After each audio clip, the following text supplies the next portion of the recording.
नमस्कार दोस्तों, मेरा नाम है प्रवीण शर्मा और आप देख रहे हैं प्रवीण शर्मा एडवाइस चैनल। कैसे हैं दोस्तों आप? सब ठीक होंगे, बढ़िया होंगे, बहुत अच्छी बात है ये।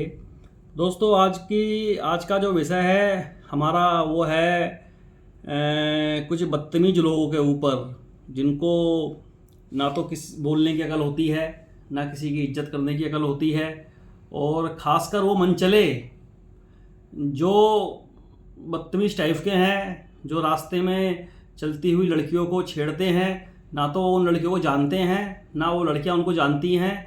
ऐसे भी केस आपने बहुत सारे देखे होंगे, जो बाइक पर या पैदल चल रहे हैं, कोई लड़की शरीफ स्कूटरी पे या किसी टुक टुक पे या किसी टेम्पू में या किसी अपनी कार में जा रही है, तो उनको उल्टा सीधा कमिट करने में बहुत मज़ा आता है। तो ऐसे लोगों को मैं आज बता दूं सही तरीके से, ये बदतमीजियाँ बिल्कुल छोड़ दें, नहीं तो ये बदतमीजियाँ किसी दिन उनके ऊपर बहुत भारी पड़ेंगी। और ऐसी बदतमीजियों से कई बार वो अपनी जान से भी हाथ धो सकते हैं। इसको हल्के में ना लें, ये मज़ोखोरी की बदतमीजियाँ नहीं हैं, ये बहुत खतरनाक बातें होती हैं और इन बातों से बिल्कुल दूर रहें। और ये चीज़ दर्शाती है कि आप कैसे ख़ानदान के हो, कैसे परिवार के हो, और आपका ख़ानदान का बैकग्राउंड क्या होगा। क्योंकि अच्छे घर के जो लोग होते हैं वो इस तरीके की बदतमीजियाँ नहीं करते हैं। कहने का मतलब ये है कि आप अमीर घर से हो, गरीब घर से हो, मीडियम घर से हो, ये बात इम्पोर्टेंट नहीं है। इम्पोर्टेंट बात यह है कि आप समाज में निकलते समय सामने वाले को कैसे इज्जत देते हो और आपकी इज्जत कैसे आपको लोग करते हैं या नहीं। इम्पोर्टेंट बात यह है। तो मैंने बहुत सारे उम्रदार लोगों को भी देखा है, कुछ लड़कियों से बदतमीजी बोलते हैं। कोई लड़की निकल के जाती होती है तो अपनी दुकानों में बहुत से मैंने देखे बुजुर्ग जिनकी उम्र 60-70 साल है। इस उम्र के बुढ़ों को भी मैंने, कोई लड़की उनकी पोती की उम्र की है या बेटी की उम्र की है, वो रोड से निकल रही है, तो उन बुढ़ों को भी मैंने इस एज में उनको गलत कमिट करते हुए देखा है। तो खासकर ऐसे बुजुर्ग लोग कम से कम अपना बुढ़ापा ख़राब ना करें। और इस तरीके की, आप तो एक मैच्योर्ड हैं, इतने उम्रदार हैं, तो ऐसी हरकतें ना करें। सभी बुजुर्गों की यह बात नहीं हो रही है, 10% बुजुर्ग इस तरीके के हैं, मैंने अपनी आंखों से देखे हैं, मेरी जानकारी में भी हैं। परंतु मैं अब किसी का नाम ऐसे लेना सही नहीं है, क्योंकि तो वो इस वीडियो को अगर सुने तो अपनी इन हरकतों से बिल्कुल दूर हो जाएं और अपने बुढ़ापे में अपनी इज्जत को ना खराब कराएं, पहली चीज़। दूसरी बात ये आती है कि एक तो ये हो गया कि कोई भाई लड़की शरीफ रोड पे जा रही है, जिसकी कोई जानकारी नहीं है, उन लड़कों से ना कुछ है, वो बोलते रहते हैं। उसके बावजूद वो लड़कियां रोज़ ट्यूशन पढ़ने जाती हैं या डेली स्कूल जाती हैं कुछ लड़कियां, तो कुछ मनचले, बेअकले, गंदे परिवार के ही कहेंगे उनको, अच्छे परिवार के तो ऐसी हरकतें नहीं करते। तो वो स्कूल के बाहर खड़े रहेंगे 2-2 घंटे, 3-3 घंटे इंतजार करते रहेंगे कि कब छुट्टी होगी तो कब हम इन लड़कियों के पीछे जाएंगे फिर। जबकि उन लड़कियों का उनसे कोई मतलब नहीं है, या तो मतलब हो फिर तो बात अलग है, वो एक अलग मैटर हो गया। उस मैटर की बात हम नहीं कर रहे हैं, हम खाली उस मैटर की बात कर रहे हैं जो लड़कियां उन लड़कों को जानती भी नहीं हैं, सिर्फ उनकी बदतमीजियों का वो शिकार हो रही हैं बिना किसी गलती पर, और अपने घर परिवार वालों को भी वो नहीं बताती हैं शर्म के कारण या इज्जत के कारण। तो ऐसी लड़कियों से मेरा ये कहना है, अगर लगातार आपके साथ बदतमीजी हो रही है तो इस बात को अपने फैमिली में अपने माँ बाप को तुरंत बताएं, और वो माँ बाप पुलिस में कंप्लेंट कर सकते हैं उस लड़की को साथ ले जाकर, या पुलिस को फ़ोन से बुलाया जा सकता है।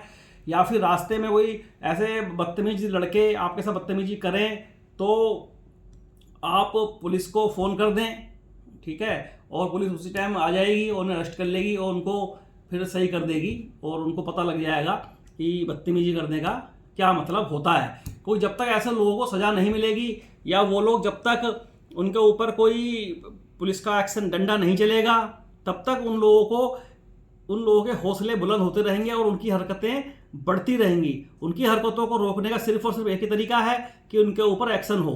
कुछ लड़कियां अच्छे खानदान की होती हैं, अच्छे परिवार की होती हैं, वो शर्म के कारण अपने परिवार में भी नहीं बताती हैं, और लड़ाई झगड़ा ना हो जाए इस चक्कर में किसी को बोलती नहीं है। तो हमको लड़ाई झगड़ा नहीं करना है किसी से, सीधे ही आपको अपने पेरेंट्स को बताना है और उनकी कंप्लेंट पुलिस में करनी है। जैसे ही आप स्कूल से निकलें उससे पहले पुलिस को बुला के खड़ा कर लें और उनके बारे में बता दें। एक उपाय तो इसका ये है। दूसरा उपाय इसका ये है कि ऐसे बदतमीजों के लिए उनके पेरेंट्स भी राइट टाइम कर सकते हैं, अगर वो योग्य हैं तो। और नहीं है तो वैसे तो मैं कहूँगा पुलिस का ही सहारा लें तो ज़्यादा बेस्ट है। इसमें कोई शर्माने वाली बात नहीं है, क्योंकि इसमें आपकी लड़की की, आपके बच्चे की कोई गलती नहीं है, तो इस बात को सुने और ध्यान दें इस बात पर। कुछ पेरेंट्स ही मैंने देखे हैं सुनते नहीं हैं, उल्टा वो अपने बच्चों की गलती निकालना शुरू कर देते हैं, तो ऐसा ना करें।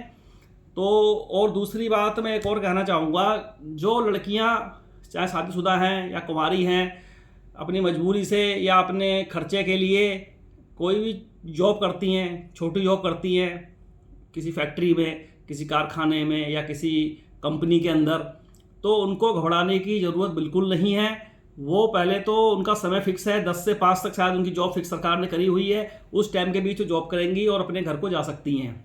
कोई भी एम्प्लॉई कंपनी का या मैनेजर उनके साथ शोषण नहीं कर सकता। अगर कोई मैनेजर या कंपनी का मालिक कोई बदतमीजी करता है तो उसके साथ भी वही एक्शन होगा जो उन लड़कों के साथ होगा जो रोड पे चल रहे हैं। क्योंकि ऐसा मैंने बहुत बार देखा है, मेरा काम ट्रांसपोर्ट का है तो मेरा फैक्ट्रियों में भी जाना आना रहता है, तो मैंने इस प्रकार की भी बदतमीजी देखी है कि वहाँ पर लड़कियाँ या लेडीज़ काम करती हैं तो वहाँ के मैनेजर या वहाँ के बड़े ओहदे के लोग उन लड़कियों का शोषण करते हैं और उनसे बदतमीजियाँ करते हैं, और वो लड़कियाँ इस डर से उनकी बदतमीजियों में आ जाती हैं कि हमारी कि जॉब ना चली जाए। अगर आप उनकी बातों में आओगी तो उल्टा आपकी जो जॉब है वो तो खतरे में पड़ेगी। उसके बाद अगर आप उन्हें राइट टाइम कर दोगी तो आप लोगों की जॉब और पक्की हो जाएगी। तो इस बात के बिल्कुल वो ना रहें, अपनी इज्जत के साथ कंप्रोमाइज़ ना करें। क्योंकि मैंने देखा है बहुत सारी शरीफ लड़कियां बेचारी जॉब में जाती हैं, कुछ समय के बाद उनके साथ शोषण होता है और उनको मजबूरी बस मान लो, जैसे भी मान लो, उनको गलत समझौते करने पड़ जाते हैं। तो ऐसा कोई समझौता किसी लड़की को नहीं करना है, बिल्कुल नहीं करना है। और ऐसे किसी भी व्यक्ति के बारे में आपको पता लगता है तो पुलिस में कंप्लेंट तुरंत करें और बिल्कुल ना डरें, क्योंकि जितना आप लोग डरेंगे उतना ही आपको दबाया जाएगा। और ऐसे बदतमीजों से मेरा ये भी कहना है, जो रास्ते में लड़कियों के साथ बदतमीजी करते हैं या छेड़ाखानी करते हैं, वो बदतमीज सही से सुन लें। अगर वो नहीं मानेंगे तो पुलिस का डंडा तो चलेगा ही चलेगा, साथ में सरकार का डंडा ही बहुत बढ़िया चलने वाला है। क्योंकि योगी सरकार यूपी में तो बहुत अच्छा काम कर रही है। हमारे उत्तराखंड सरकार से भी मेरा निवेदन है कि यहाँ भी ऐसे लोगों को सख्ती बरती जाए और पुलिस भी स्कूल की छुट्टियों के समय पर खासकर गश्त करे और देखे अगर कहीं पर लड़की की गलती बिल्कुल नहीं है, सिर्फ वो लड़की को जबरदस्ती परेशान करा जा रहा है रोड पर या कहीं भी, तो ऐसे मंचलों पर और ऐसे बदतमीज लोगों पर, चाहे किसी एज के भी हों, उनको वो तुरंत एक्शन होना बहुत ज़रूरी है। क्योंकि ये लोग नारियों का सम्मान नहीं करते हैं, स्त्रियों का सम्मान नहीं करते हैं, तो ऐसे लोगों को जीने का कोई अधिकार नहीं है। क्योंकि हमारे देश में प्रथम स्थान जो है स्त्री को दिया गया है। स्त्री होती है तभी घर चलता है, परिवार बनता है, सब चलता है। और उसका ही अगर सम्मान नहीं होगा, उसी के संग बदतमीजी करी जाएंगी या उसके साथ उसके इसलिए सरकार कुछ नहीं कर पाएगी, तो कोई फ़ायदा नहीं है। हालांकि हमारे मोदी जी ने, योगी जी ने, सरकार ने बहुत कुछ करा है स्त्रियों के लिए। अब इसमें बोलने को तो बहुत कुछ है, काफ़ी बातें हैं, लेकिन हर बात को नहीं बोला जाएगा। और ऐसे लोगों के खिलाफ सख्त से सख्त कार्रवाई भी होनी चाहिए, और जो कानून बने हैं उनसे भी स्ट्रॉन्ग कानून बनने भी चाहिए, ताकि हर लेडीज़ अपना घर परिवार पाल सके और अपने बच्चों को पाल सके। उसको समाज में काम करने का, बिजनेस करने का या कोई जॉब करने का उतना ही अधिकार है जितना कि मर्दों को है। जब मर्द किसी स्कूटरी से या बाइक से या कार से किसी भी टाइम आ जा सकते हैं, तो लेडीज़ों के लिए दिक्कत क्यों? इसका जिम्मेदार कौन है? इसका जिम्मेदार हमारे समाज के वो चंद कुत्ते हैं जिन्होंने समाज गंदा करा हुआ है। उन कुत्तों को ही हमको ठीक करना है। जब वो कुत्ते में नहीं रहेंगे तो सबको ठीक हो जाएगा। तो मेरे कहने का मतलब यह है, इस प्रकार के चंद गलत लोग ही हैं इस दुनिया में। ऐसा नहीं है कि सारे मर्द या सारे लड़के गलत हैं, बहुत सारे लड़के अच्छे भी हैं। ठीक है, वो आपस में समझौते के साथ एक दूसरे का शादी होना या उनकी लव मैरिज होना या कोई अदर बात, वो एक अलग मैटर है। परंतु ज़बरदस्ती से जो लड़कियों को परेशान करते हैं या किसी भी स्त्री को ज़बरदस्ती उसकी अपनी मनमानी चलाते हैं, तो ऐसे पालतू कुत्तों पर, और क्या नाम है, ऐसे मेंटल जो डॉग होते हैं, डॉग से कम नहीं है, तो ऐसे लोगों पर बहुत सख्ती से हमारी गवर्नमेंट को एक्शन लेना ज़रूरी है। जैसे कई फॉरेन कंट्रियों में अगर किसी लड़की के साथ बदतमीजी हो जाए या वो छेड़ाखानी कर दे, उसकी बिना इच्छा के कुछ भी अगर ऐसी बात कह दी, तो वहाँ पर बहुत बड़ी बड़ी सजाओं के प्रावधान हैं। ऐसी सजाओं के प्रावधान हमारे देश में भी होने ज़रूरी हैं।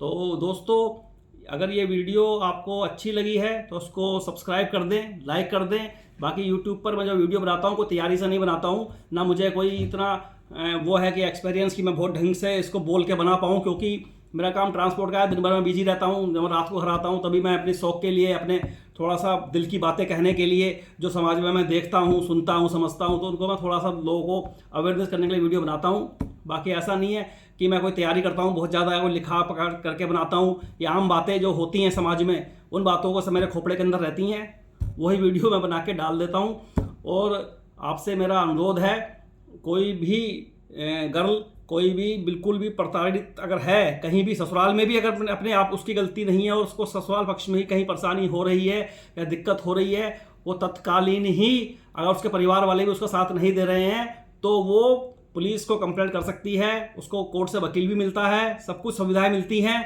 वो घबराए ना, अपने आप को अकेला ना समझें, और बिल्कुल सरकार हमारी पूरी मदद करेगी और उनको सही करेगी। परंतु गलती नहीं होनी चाहिए तुम्हारी। अपने आराम से रहो, परिवार के साथ मिलकर रहो, वो अच्छी बात है, ठीक है। लेकिन अगर कहीं जान माल का खतरा है तुम्हारे ऊपर, तो उस पर तुरंत एक्शन लो। फालतू की प्रताड़नाएं बिल्कुल ना झेलें किसी की, चाहे वो पति ही क्यों ना हो। ये मेरा आपसे निवेदन है, क्योंकि एक छोटी मोटी कहासुनियां घर में होती है। अगर कोई हिंसक घटना हो रही है, जो हिंसक घटना बहुत हाई लेवल पे जा रही है और रेगुलर हो रही है वो घटना, तो उस घटना की मैं बात कर रहा हूं। ऐसा नहीं छोटी मोटी तू में पति पत्नी में होगी, तुम कोर्ट पहुंच जाओ या पुलिस चौकी पहुंच जाओ, उसकी मैं बात नहीं कर रहा हूं। हिंसक घटना मतलब जिसमें तुम्हारी जान भी आ सकती है, गंभीर चोटें आ सकती हैं, इस तरह की घटनाएं तुम्हारे साथ ससुराल पक्ष वाले कोई कर रहे हैं, तो तुरंत ही इसको संज्ञान में लें, उनके परिवार वाले भी, और उन लड़कियों की हेल्प करें। और अगर घर परिवार वाले हेल्प नहीं करते हैं तो वहाँ की लोकल पुलिस आपकी मदद करेगी और तुरंत करेगी। इसमें बहुत सख्त आदेश हैं गवर्नमेंट के हमारी, और एकदम मदद मिलेगी आपको हर तरीके से। वकील भी मिलेगा केस लड़ने के लिए, सब कुछ मिलेगा। ये मगर लास्ट स्टेज की बातें होती हैं बहुत ज़्यादा, जब स्टेज 4 या 5 में के झगड़ा पहुंच जाता है पति पत्नी का, तब ऐसी बातें होती हैं। बाकी फिलहाल तो ये वीडियो मंचोला के ऊपर थी, लेकिन ये थोड़ी सी एक्स्ट्रा बात मैंने इसमें जोड़ दी है। धन्यवाद।